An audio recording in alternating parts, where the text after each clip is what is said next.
భక్తి జ్ఞాన మిత్రులకు స్వాగతం సుస్వాగతం. ఈ విషయం ఎప్పుడైనా విన్నారా? తెలుసా? శ్రీ మహాలక్ష్మి ఐశ్వర్య మంత్రం. శ్రీ మహాలక్ష్మి మంత్రం.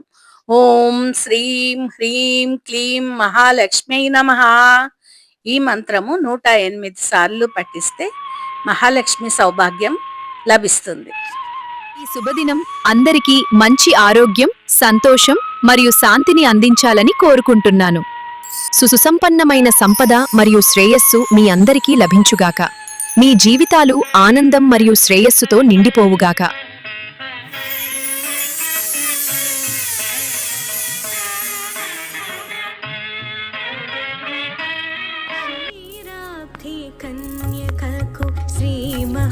సదా ఐశ్వర్య సిద్ధిరస్తు.